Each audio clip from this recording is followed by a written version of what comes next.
olan aşkı tarif yazdıran bir anlatım kalsın yüzüm kıymarım.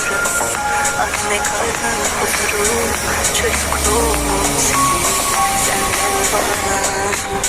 Şimdi zamanı sızdıran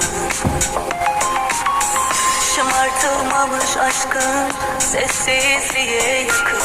Kim bilir kaç yüzyıldır sarılmamış kollarım. Sesli kirpiklerin ve gözlerin yanıyor. Yorulmuşsun, hakkını almış yılların.